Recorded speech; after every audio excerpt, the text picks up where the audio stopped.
Wabarakatuh. Selamat datang di channel Kuliah Akuntansi. Belajar seputar akuntansi dari YouTube.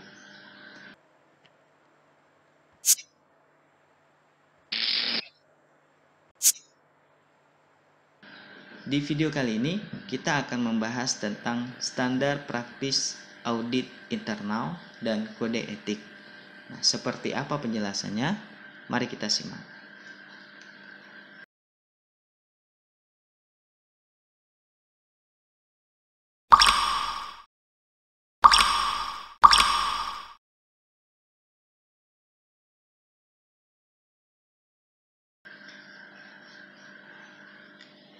Yang pertama yang akan kita bahas adalah tentang latar belakang dari munculnya standar praktik si audit internal ini.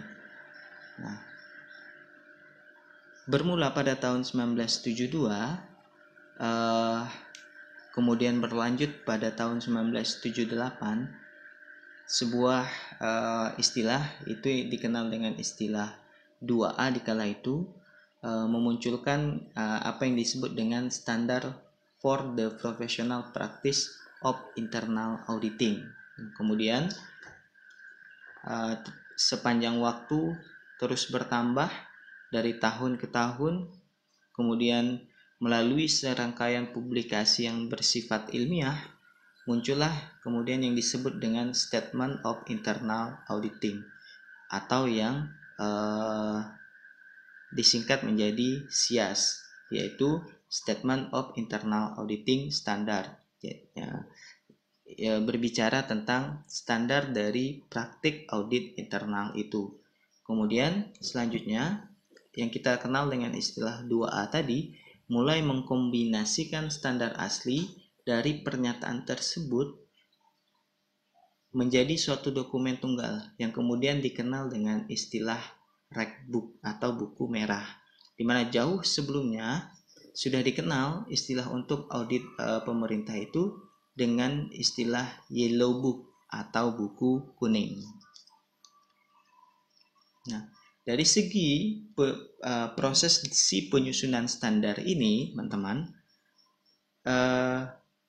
dikenal dengan tiga kategori petunjuk ya untuk pengembangan profesi ini.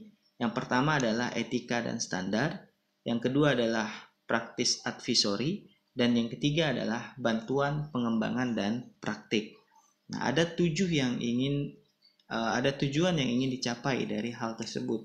Yang pertama adalah untuk memperbaiki standar, artinya standar yang sudah ada sebelumnya terus diperbaiki, apa yang kurang ditambahkan, apa yang sudah baik ditingkatkan, dan sebisa mungkin menghindari hal-hal yang bersifatnya bisa ditafsirkan. Nah, maksud ditafsirkan ini bisa ditafsirkan secara bebas sehingga kita tidak bisa menentukan mana yang benar dan mana yang salah karena setiap orang bebas untuk menafsirkannya. Yang kedua, tujuan yang ingin dicapai adalah untuk memodifikasi standar. Kemudian mengintegrasikan konsep antara yang teoritis dan praktis. Jadi jangan sampai konsep atau teoritis lebih ke depan atau lebih maju daripada sisi praktis, atau sebaliknya, praktis lebih maju dari teoritis atau dari segi konsep. Nah, keduanya mestilah seiring sejalan.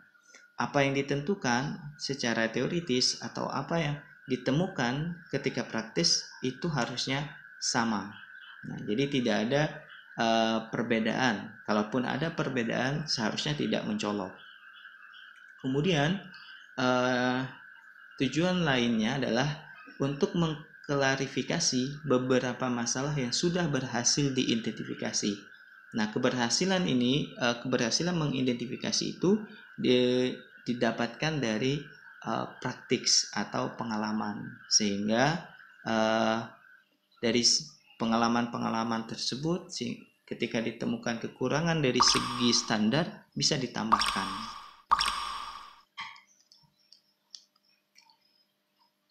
Di standar baru, kita mengenal istilah program quality assurance atau perbaikan untuk aktivitas audit internal. Nah, ada beberapa hal yang dibahas. Yang pertama yaitu tentang lingkup kerja atau sifat dari aktivitas audit internal itu. Nah, lingkup kerja itu menyatakan tentang aktivitas audit internal itu haruslah memberikan nilai tambah dan mengevaluasi serta meningkatkan proses manajemen risiko, kontrol organisasi, dan tata kelola. Nah, dari hasil ini atau dari lingkup kerja ini harus terpenuhi bahwa ketika sudah dilakukan audit internal, si entitas atau si perusahaan haruslah lebih baik dari sebelumnya. Nah, jangan sampai ketika sudah ada dilakukan audit internal, justru perusahaan gagal memanajemen risiko atau gagal melakukan tata kelola perusahaan yang baik. Berbicara tentang pengelolaan risiko, audit internal atau untuk entitas yang sudah melakukan proses audit internal itu haruslah mampu mengidentifikasi dan mengevaluasi eksposur risiko yang signifikan atau yang bersifat material bagi keberlangsungan si perusahaan. Nah, jadi jangan sampai resiko-resiko tersebut menghalangi going concern atau keberlangsungan hidup si perusahaan itu. Nah, jadi sangat penting untuk perusahaan atau entitas ketika dia sudah melakukan proses audit internal, harusnya kegiatan atau aktivitas itu sudah berhasil untuk memanajemen si resiko atau mengelola resiko itu. Nah, kemudian pengelolaan resiko juga harus mampu memberikan kontribusi dalam memperbaiki manajemen atau sistem pengendalian. Nah, ketika sudah dilakukan audit internal, proses itu harusnya mampu memberikan masukan-masukan terhadap kekurangan-kekurangan dalam pengendalian internal yang sudah dilakukan oleh entitas. Sekali lagi saya tekankan bahwa jangan sampai audit internal ini gagal melakukan pengelolaan risiko. Kalau sampai gagal melakukan pengelolaan risiko, pasti akan gagal dalam melakukan pengendalian internal. Nah, selanjutnya, ketika sudah dilakukan proses audit internal ini, entitas akan mampu mengevaluasi efektivitas dan efisiensi dari proses pengendalian organisasi. Jadi, setiap aktivitas yang dilakukan itu tentu akan lebih efektif dan juga lebih murah biayanya.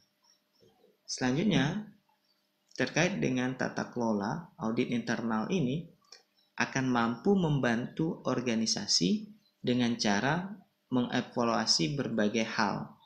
Yang pertama adalah nilai dan tujuan si perusahaan itu. Nah, untuk apa perusahaan didirikan? Nah, melalui proses audit internal, nanti akan ada proses pengkomunikasian dari top ke bottom, dari atas ke bawah, sehingga warga entitas atau warga perusahaan di level bawah mengerti maksud dan tujuan si perusahaan, sehingga hasil akhir atau tujuan organisasi itu akan mudah dicapai. Selanjutnya, dalam rangka untuk mencapai tujuan tersebut akan selalu dilakukan pengawasan. Nah, agar aktivitas selalu sesuai dengan apa yang menjadi harapan si perusahaan atau apa yang menjadi visi misi si perusahaan. Selanjutnya, terkait dengan tata kelola itu sendiri, audit internal akan memastikan proses akuntabilitas atau proses pertanggungjawaban. Nah, di sini audit internal akan memastikan bahwa seluruh warga perusahaan atau seluruh divisi di perusahaan akan bertanggung jawab terhadap tugas, terhadap keberhasilan dalam pencapaian tujuan atau kegagalan dalam hal mencapai tujuan. Nah, audit internal akan memastikan bahwa seluruh divisi itu berani mengambil tanggung jawab. Selanjutnya, terkait dengan proses audit internal dalam tata kelola ini, ketika sudah dilakukan audit internal, maka entitas akan lebih mampu untuk mempertahankan nilai-nilai yang sudah ada di perusahaan, terutama nilai-nilai luhur atau nilai-nilai baik yang selama ini berkembang di entitas tersebut.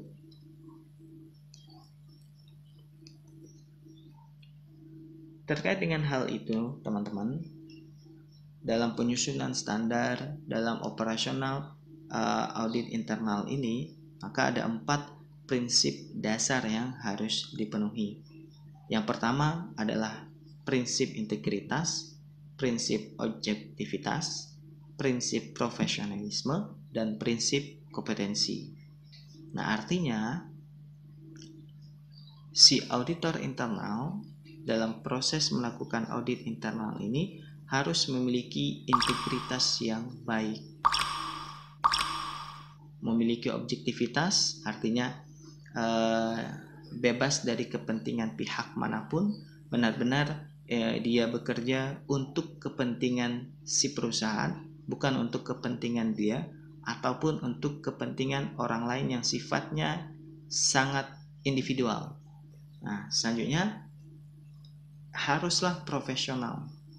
Jadi sangat mengedepankan keahliannya. Selanjutnya yaitu terkait dengan kompetensi. Orang yang bisa melakukan audit internal ini dari segi pendidikan terpenuhi, dari segi pengalaman juga terpenuhi, dan memang dia bisa melakukannya, bukan karena siapa-siapa. Misalnya ada pihak yang ditunjuk untuk melakukan proses audit internal atau ditunjuk sebagai auditor internal karena ada istilah orang dalam, atau memang dia dibawa oleh pihak-pihak tertentu, ditempatkan sengaja untuk mengamankan posisi pihak tersebut. Nah, keempat prinsip dasar ini haruslah dipenuhi oleh auditor internal, yaitu integritas, memang dia bisa dipercaya, objektivitas, bebas dari kepentingan pihak-pihak manapun, kemudian profesionalisme, dan yang keempat adalah kompetensi. Nah, ketika semua itu standar audit praktis audit internal sudah ada, prinsip dasar terpenuhi, maka audit internal akan menghasilkan kinerja perusahaan yang baik. Tujuan organisasi akan tercapai dan tujuan karyawan pun akan tercapai. Hasil akhirnya adalah perusahaan akan hidup lebih lama atau memiliki going concern yang lebih panjang. Demikian penjelasan singkat saya. Kritik, saran, serta pertanyaan ditunggu di kolom komentar. Jangan lupa like, komen, dan subscribe, serta share agar yang lain bisa tahu. Sampai ketemu besok di video-video selanjutnya. Saya akhiri. Assalamualaikum warahmatullahi wabarakatuh.